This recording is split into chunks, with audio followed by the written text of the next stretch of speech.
All right, everybody, just by a quick show of hands, can you let me know if you hear me? Yep. All right, super cool beans.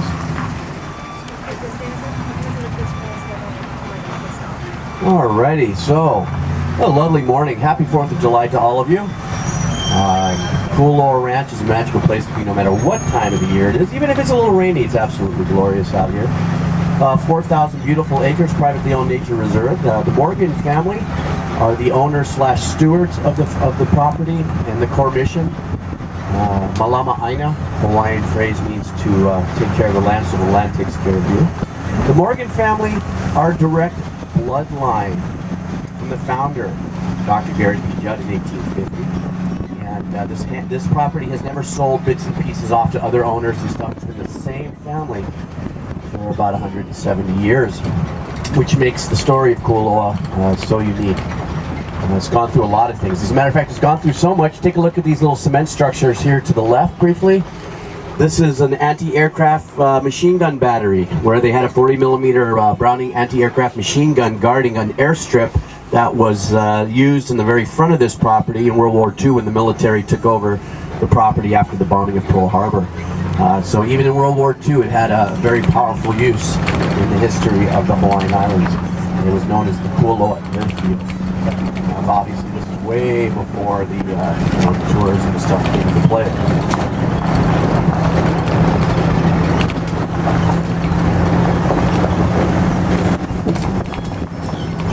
So coming up in a little bit to your right, we're going to see 4 K. And I did use the word K instead of a T. Otherwise, you'd look at it and say, hey, but those are T's. No, they're T's, because in the Hawaiian language, there is no T. That being said, the 4 Ki'i that we're about to see on the right are the 4 top gods in the Hawaiian spiritual beliefs. The very first one would be Kaniloa, which is the god of salt water. And then the next one coming up would be Lono. That would be the god of agriculture, fertility, and peace. And the next one, the third one over, would be Kane. That is the god of fresh water. And then the last one would be Ku, and that is the god of war. So you would pray to Ku in protection of war or empower you during war.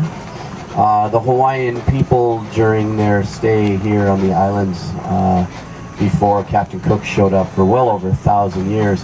Very spiritual people, much like the indigenous people around the world for thousands of years in all the continents, had a very close relationship to the land. That's where that term Malama Aina comes from, is to take care of the land so the land takes care of you. The Hawaiian Islands are as isolated as can possibly be, 6,000 miles away from the Australian side. That's the closest landmass there, and 2,500 miles away from mainland. So you had to be very resourceful, and praying to these particular gods were the ones that were the most powerful because they represented the very life flow of existence. So once again, the very first one, Kaniloa, salt water. The second one, Lono, god of agriculture and fertility and peace. And then this next one here, Kane, is the god of fresh water. And the last one is Ku. Now, Kualoa Ranch is made up of 3 native Hawaiian land divisions. And those land divisions are called Oahu Pua'as. It means land division, and it also means pig altar. So it's 2 different meanings, same subject matter. In this case, the land division of Kualoa is only 622 acres. And then the next land division that we're going into, Hakupu'u, you heard me mention that when I was just briefing you guys before we took off. That's about 1,500 acres. And then, of course, later today, if anybody here has more tours that'll take you into the other valley, Jurassic Valley, whether it's with the movie site tours or the ATV or e-bikes or Raptors or the horseback, that is the Ahupua'a of Ka'a'ava, and that's a little under 2,400 acres. And that's been all of Kualoa Ranch actually since 1865. So these 3 land divisions are inside Kualoa Ranch as far as current property lines. Now to the right is a really super cool place to take a couple pictures. You get a wonderful view of Mokuli'i Island. right in Kaneohe Bay. So I'm going to stop here and give you guys a couple seconds to fire off a few. Mokuli'i Island is, the English nickname for that is Chinaman's Hat. And actually maneuvered that away from the Morgan family. The Morgan family was very upset at the time. However, now it's still the property of Honolulu, and a little funny side story to that. Honolulu tried to actually give the park and Chinaman's Hat back to the Morgans about 20 years ago.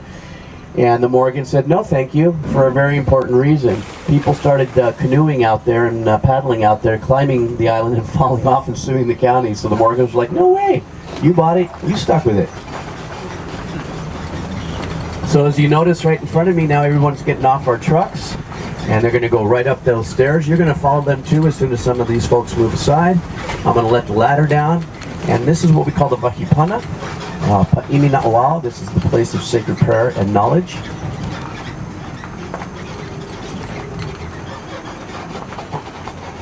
And as soon as these folks cross over, I'll ramp us up and get us on our way as well.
Welcome.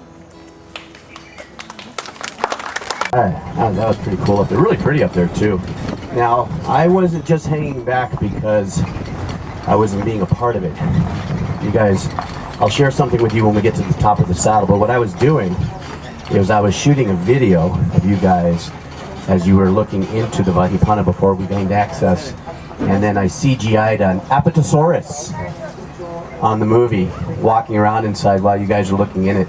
And so later today, or up at the saddle, I'm going to show you guys the video. It was very cool. Anyhow, so I know that they told you about Jumanji. Kualoa Ranch's relationship with Hollywood is pretty absolute. I'm going to tell you a little bit about that in just a second. We want to let you know once again, it's going to be a little bouncy right through here.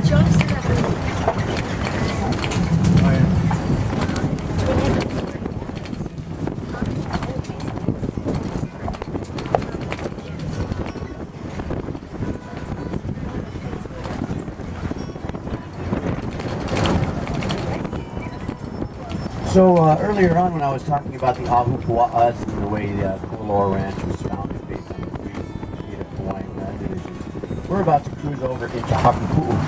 And Hakipu'u was, the name Hakipu'u means broken hills. And also the last Native Hawaiian to hold that property was Queen Kalama. Queen Kalama was the wife of King Kamehameha III.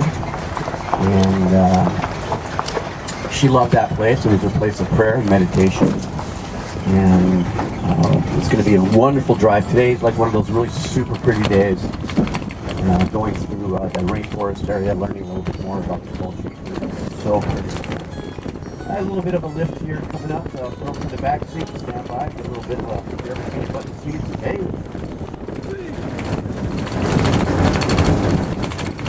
So in about a minute, we're actually going to cross over into this land division called Hakipu'u. And there's going to be a wall that we'll see. And as we drive through the pathway between the wall, to the left of that wall, you are going to see a pig's head. And that pig's head is where you would be placing an offering and to gain access into that Ahu Pua'a. So back in the native days of Hawaii, when you were to walk around the island, if you were to walk through communities, you would be greeted by guards. These these Ahu Pua'a, or these land divisions in the communities, were protected. They were like their little cities or their little villages per se. And you didn't casually just walk through without being announced, or at least offering something at the very beginning when the guards were there. That means if you put down the right offering by the pua'a, or the pig's head, then that means that you showed enough respect, knowing that you had to make an offering before you gained access to that part of the land division. So that being said, it was a very protected community, and I'll tell you more about that as we go on.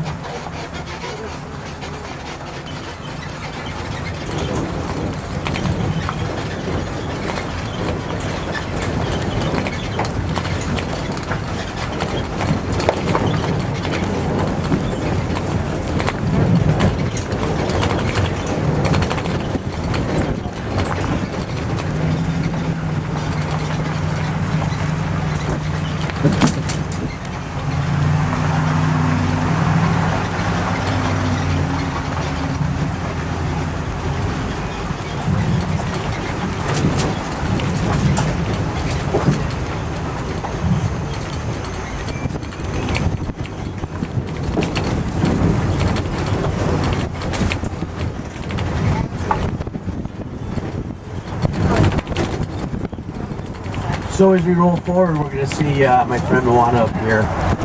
She's going to be slowing down before she goes across where the wall is. She's going to explain to her guests a couple things I've already done already. The reason why I gave you a little bit of information beforehand was because I wanted to show you something really cool here. If you look out to your left, right on the highway right there, you see that brown sign? If you notice, that brown sign is in direct alignment with the wall in front of me. That's an international demarcation of a land division. So in other words, you notice that word Ahu Pua'a right there, and then it says Haki Pu'u, because it's telling all of our international guests that come here, that drive, that you're entering another land division. 98% of the people that see that don't know what that means, but now that you guys know, you can at least tell your friends, or while you're driving around the island of Oahu on Kamehameha Highway and you see those brown signs, that's what it means. You're going into another Native Hawaiian land division. That emoji kind of artwork that's on top of it right there, that's actually a pile of stones with a pig head on top, very much like what you see right here to my immediate left. And you see this pig's head right here. This is where you would be met by the guards, and you would place the right offering. If you didn't place the right offering, or you didn't state your business, you'd get hassled by the guards. You may not even be allowed into this area. All right, guys, I'm going to zoom up this hill. Please hang in there. It's going to be a little bouncy, but I want to give you a heads up. So here we go.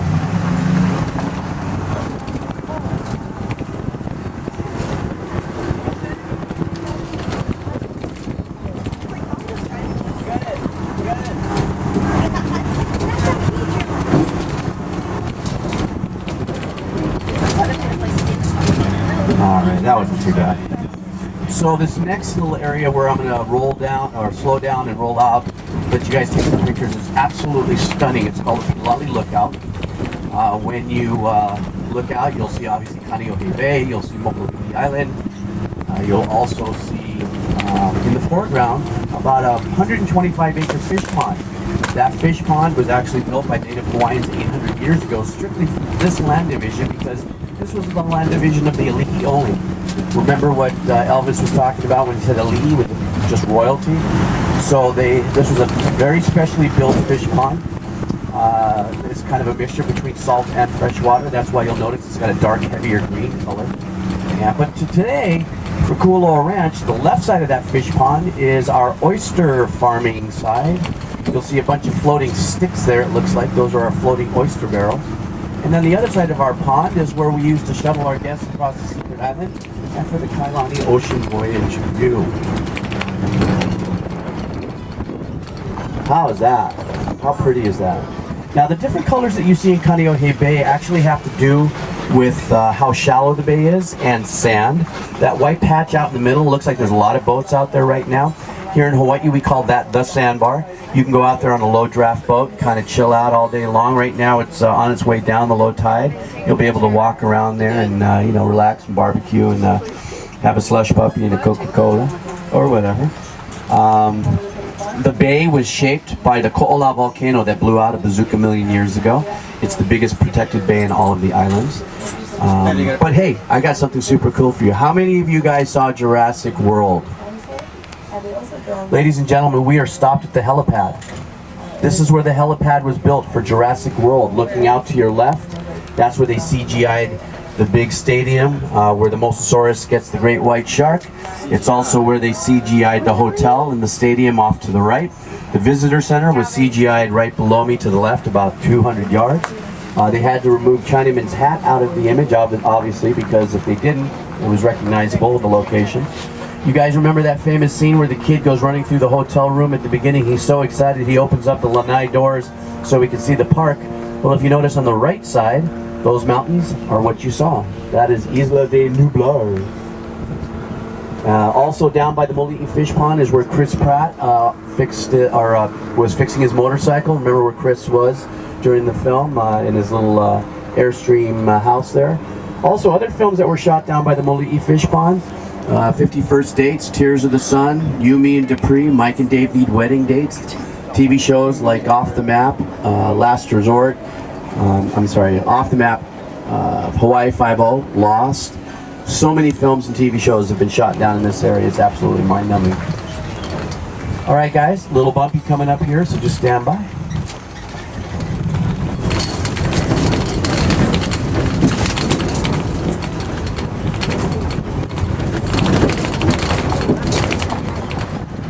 Back row, you're going to feel a little bit of a bounce right here.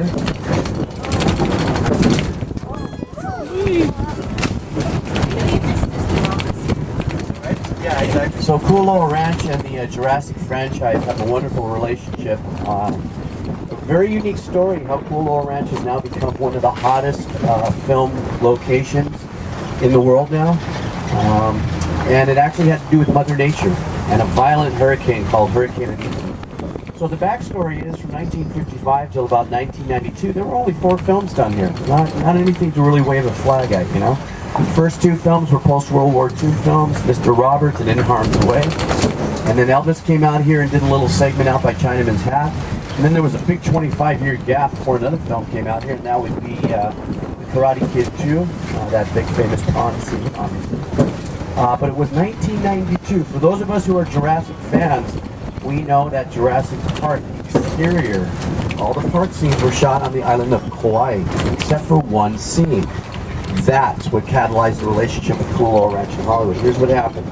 They're getting ready to shoot this one last scene, and they needed a very wide open, pasture-esque looking area for this particular scene. And all of a sudden, Hurricane Aniki, 1992, was a Category 4, blasted the island of Kauai. And so after Hurricane Aniki did, push through Kauai, Kauai was devastated. Obviously, they had to go into full recovery crisis mode. But where Spielberg had slated the area to shoot this one last scene was completely destroyed. All the trees were uprooted. It was a horrible mess. And they still had to stick to schedule. So what they did is they sent out a location scout team, and they found the other side of our property called Ka'a'awa to shoot this one last scene. Now, Spielberg was here for about 3 days. And while he was here, one of our property owners actually gave Spielberg a tour of all 4,000 acres. And Spielberg was absolutely dumbfounded on how beautiful this was, but even more so, the fact that this was all private property. And that is the magic key with Hollywood, is property like this does not require, you don't have to deal with the film commission, you don't have to deal with county permitting to build sets and props and shoot and stuff. It's like come in here, one-time negotiation, and have a blast.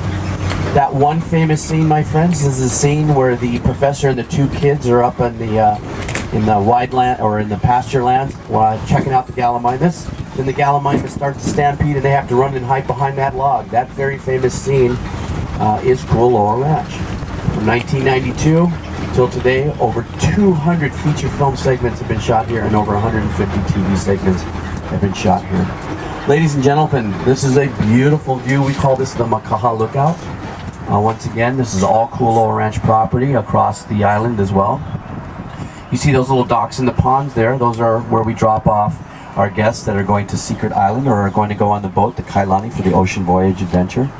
The little beach area here immediately to my left, that is the lagoon. That's the entrance to the fish pond where there are gates. And that works fairly simple. When the gates are open, the itty bitty fish will swim in. When the gates are closed, They'll eat the algae at the bottom of the fish pond, and they get very, very big. They can't get out the gates. We eat like kings 4 times a year.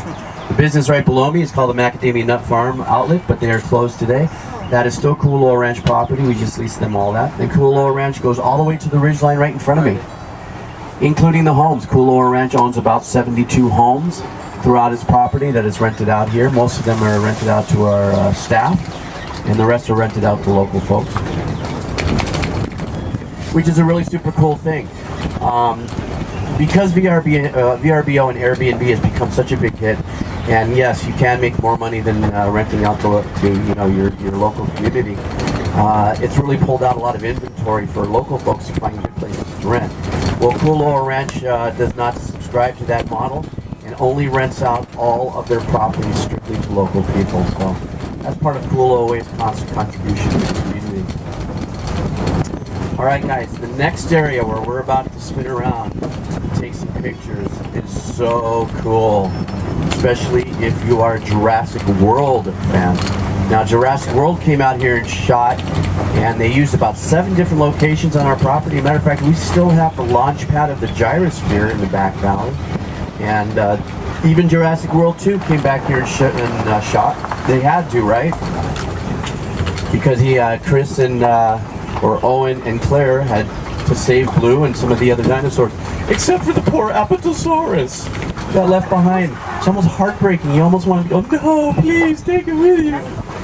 Anyhow, that being said, they did leave another structure behind for us to show our guests from Jurassic World. This is one of the most unique structures. Usually when Hollywood builds a facade, like for instance, the Hukilau Cafe from 51st States was built at the Moline Fish Pond, but it was only a 3-wall facade of the front of the cafe. The interior was shot at Paramount Studios in Culver City. Well, this particular structure coming around the corner was an exterior use, but it's the only time they've ever built an interior for an interior use as well on a single structure. So if you look over to the left, you see that house over there. And, well, really, that's not what I wanted to show you. I just want to take your eyes away from something before I reintroduce you to, ladies and gentlemen, from Jurassic World, the Indominus Rex Paddock.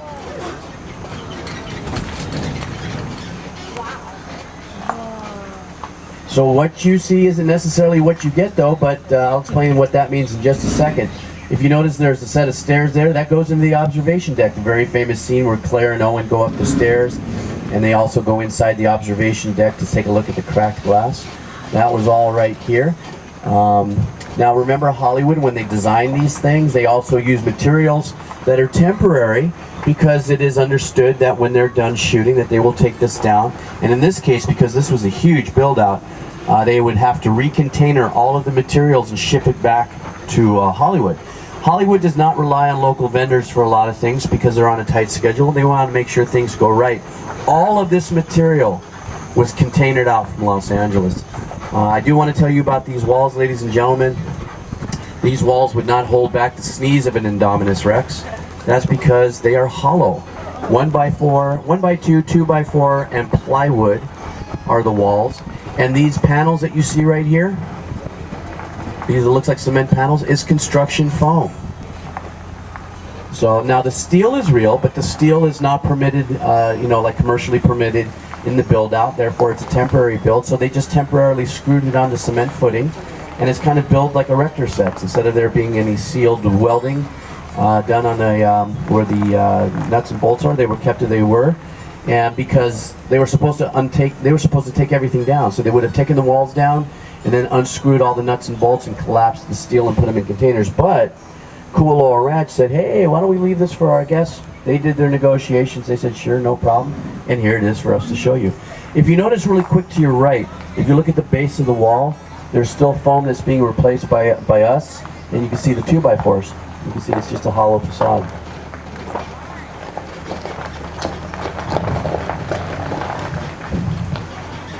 Ladies and gentlemen, here we are as you can see the observation deck.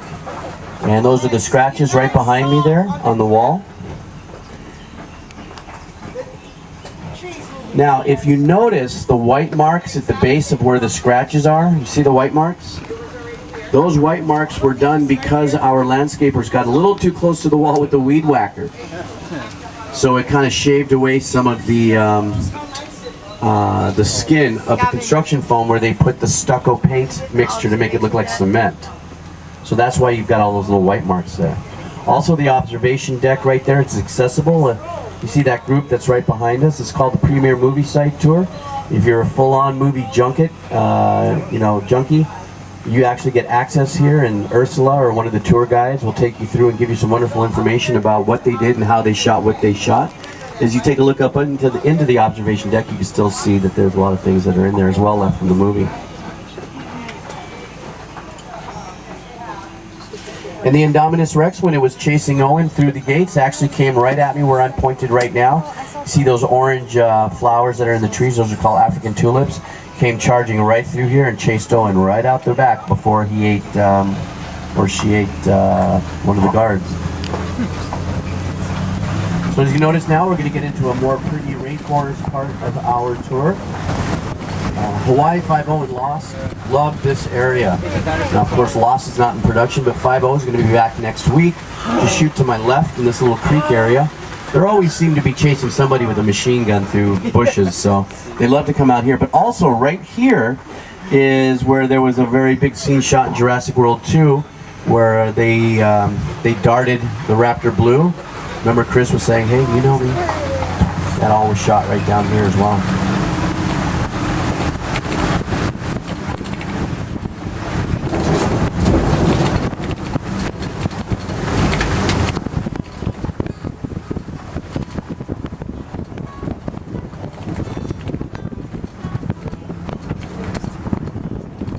Raise your hand if anybody saw Kong Skull Island. Oh, cool, a couple people. Then you guys are definitely going to recognize this next one. Kong Skull Island, they really spent a lot of time on our property.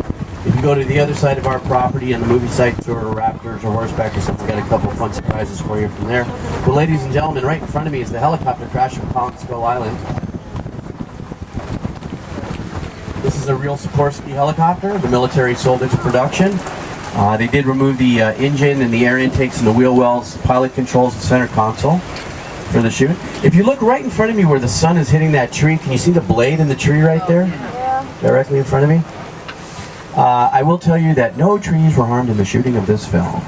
And what I mean by that is that Hollywood, with its little trickery, actually cut around the tree with this fake blade, and then they have it kind of hung onto the tree. When I drive by, you can see a little cabling holding it against the tree. And actually, if you can see where the blade meets the tree, you can see a little space and air right there. You see it's not really in the tree. And then to my left is the Sikorsky helicopter, and I know that I just got through saying that they removed the engine air intakes and the wheel wells before they gave it to production. That's because, the military likes to protect whatever secrets they have inside there.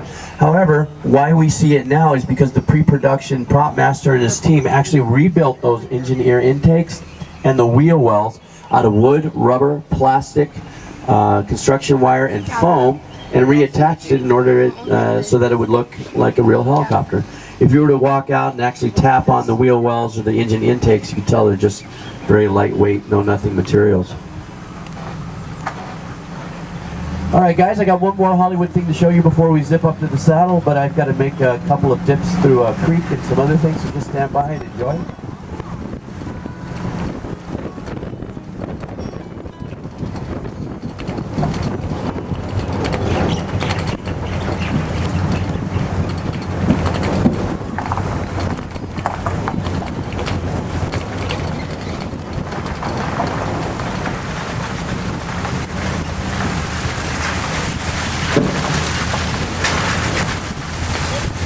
It's going to be a little bumpy coming through this creek, so hang it.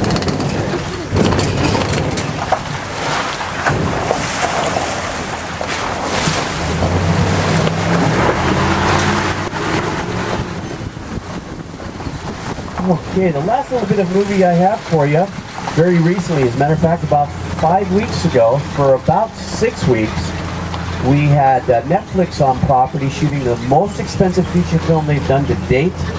I hear it's kind of a knockoff of their series Narcos.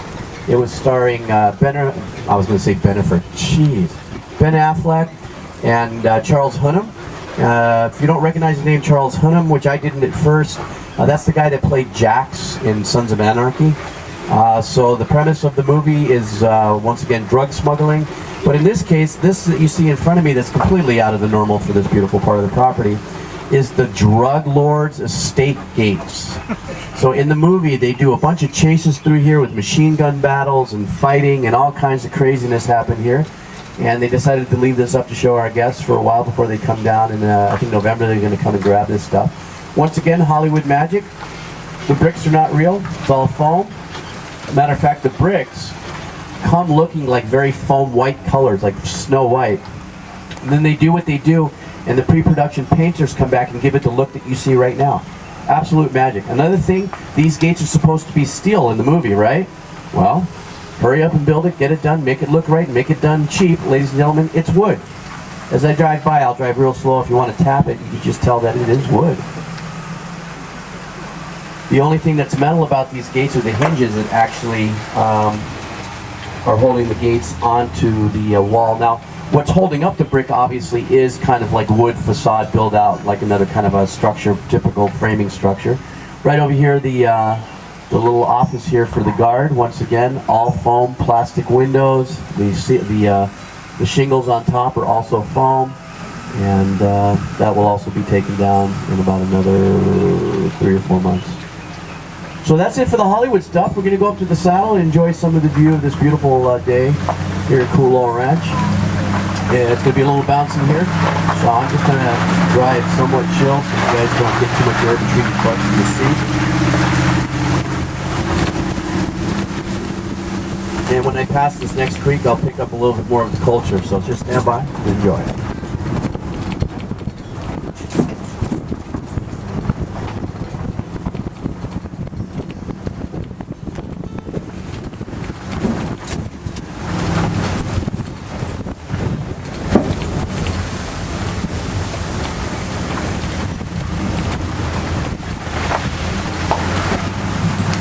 Okay, it's going to be a little bit of a chuck left and right coming through this, so I'm just going to drive slowly, but we're still going to feel it a little bit.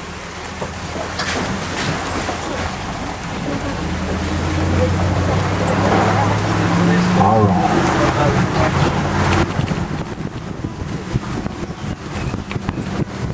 So now as we make our way up to the saddle, to the right you can see a little clearing here. We call this our puddle, which is our little farmland area for Faro. This is part of our educational platform here at Kualoa Ranch. Kualoa Ranch, the Morgan family, very proactive in constant education of the Hawaiian culture, the Hawaiian ways. And what they do is they host free, actually, field trips for elementary school, middle school, high school. And you can come out here and learn the ways of the native Hawaiians and how they did the irrigation, built their walls, laid out their taro patches. And then after you learn a little bit about that, you're asked to actually roll up your sleeves and put on your shorts and go into the kalo patches and pull out invasive species. So this is part of that area. That's why we have this awning out here in the middle of nowhere. All right, guys, I just do it in the four-wheel drive, which means it's going to get a little bouncier, so just wanted to let you know. These trees that you see in front of me, these really big ones, some of them have a little purple leaves and the big awning up there. These are mango. The mango didn't show up to Hawaii until about the early 1800s. And it became the prize fruit, if you would, of Queen Kalama. So in other words, remember I said earlier, this is her sacred place of prayer and meditation, and it was private. There were people living in the Oahu, but they were also like the chieftains, like the higher, the elite class spiritual people. However, when Mangos came here, she fell in love with them, and she did a deal with like 30 native Hawaiians. They could live here with their families in this Oahu, flourish and farm without having to pay any kind of tax or penance to the royalty. Only in return, she asked that they would plant these trees, and when they would fruit, they would bring them down to her, so she would give them out to the rest of the elite. And that's why all these beautiful trees, like this one we're driving under right now, is almost 200 years old. It was and it was planted by a native Hawaiian.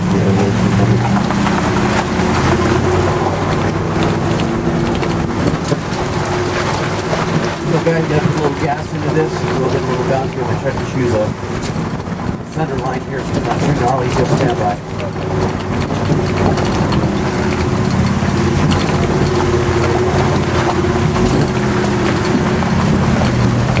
So in just a second, I'm going to pull up and I'm going to get out and talk with you guys. So while you enjoy this unbelievable view you're about to capture.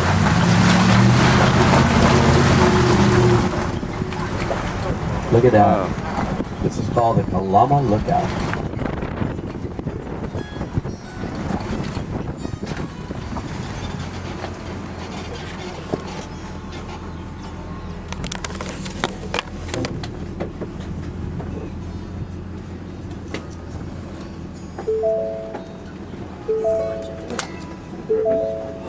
Nice day, bless you. So, an ahu pua'a. This is a wonderful example of an ahu pua'a and how a community would live in here. First of all, I want you to take a look at this. You notice it looks like a half pipe or a little bowl right here, right? Well, every ahu pua'a, believe it or not, has a natural structure like that because it's based around the volcanic mountain range. So when the volcanoes blew up, you notice we have all these ridge lines, right, all throughout our mountains, very unique to Hawaii because it's volcanic. And how the Hawaiians designed their community was based on the flow of water. So this right here is the top of what you could call hule, right, roughly 2,200 feet. And then obviously the fish pond down there. So the people that lived in this part of the community had two jobs. They were the pig hunters, and they made sure when the water came off of the back of the mountains here, it averages about 80 to 100 inches of rain here, opposed to maybe 35 to 40 over there. So as the water came down, these people would manage that first bit of water going into custom-made irrigation so that it would end up in the middle area, which they called the lo'i. That's the farming area with the fruits, the vegetables, medicinal herbs, and that was also the biggest part of the community. And in this case, the water continues into the fish pond, feeds the fish pond, and the community down there were the fishermen. So a few times during their calendar month, the fishermen would come up with the fish to the lo'i area, the pig hunters would bring down the pig, and they would just trade out. For 1,000 years, that's how it worked. And if you were challenged, medically or, physically, you were not left behind. If you could not pick or participate, you would be hanai'd into an ohana, brought into a family, and then whatever it is you could do, you would contribute. And that way it'd make sure that you guys, or they would not get left out with food or something. And so, I will tell you though, that Hawaii was considered very inhospitable to human beings until the first people came here from the Marquesas Islands. And I know that's hard to imagine. You got all the fish in the world, you got fresh water, right? But nothing to eat as far as fruits and vegetables or medicinal herbs. Therefore, you would have died of scurvy or something like that within a year or so. So the very first people that came here from the Marquesas Islands in 400 AD, which is direct south of here, they brought with them in a double hull canoe, thatch, kind of like a Polynesian Noah's Ark style thing. They brought chicken, dog, and pig. You see the chickens running around. That's a derivative of that. We have an insane feral pig problem here. That's a derivative of that. The dogs were actually, at the time, brought over, I hate to say this, but it's protein. But now they're just super cool on Facebook and YouTube, right? And then they brought like taro, sweet potato, coconut, sugar cane, breadfruit, which is blue. And then as more and more came, they brought more and more fruits and vegetables. Now we have everything from star fruit to mountain apples to lilikoi to guava, papaya, mangoes. All these other fruits and stuff ended up here. Actually, the guava, strawberry guava, is considered invasive. That's what all this is growing right here. These long things here. This is all strawberry guava, and they will yield the fruit, but they've taken over a lot of the area and the space. I read where there were a lot of mongooses here. Now the mongooses, I'll tell you that in a real quick way. The mongoose was brought here to fight the rats. You see the mongoose darting back and forth on the road, and that was a huge mistake. Because what ended up happening was they thought it would kill the rats, right? But they're nocturnal. They missed the rats. They will eat them, but they missed them. But what it did is it devastated our birds, because all of 80% of our birds were ground dwellers. So Hawaii right now is considered the most #1 place for extinction rate of their native birds because of one person bringing over the mongoose. That's why you guys came over here in the plane, that white piece of paper you filled out. It's not like there's a guy with a gun going, you got an orange, you got an orange, you got an orange. But it's just to kind of educate you how sensitive our ecosystem is. So like, let's say you brought an apple, coming in from Denver, you brought an apple, you came on the plane 2 days later, you realize, oh, I got this apple. You just huck it out into the land. If there was something on that apple that's invasive or would have been gnarly, gets into our ecosystem. We had a bug about the size of your pinky fingernail come on a crate to the Big Island about 9 years ago. It devastated a third of our coffee crops. So that's how sensitive our ecosystem is. And then the last thing I want to say is, ironically, because I'm telling you how many things have been brought here, the one fruit that's the most associated with our aloha is the pineapple, right? Guess what? That was the last fruit to make it here. A shipwrecked in 1899 off the southern tip of the Big Island. Went down with the people, the journal and everything, but popped up with the crates and slowly made it close to shore. The native Hawaiians went out, got these crates. Pineapple. Wow. So I know somewhere along the line, Dole and whoever the powers would be in the marketing probably said, "Hey, aloha and pineapple, chee-hoo!" That's right. All right, guys, it's beautiful right now. So we're gonna go head up in the saddle. You guys get out, stretch your legs, take some great pictures. All right? Here we go.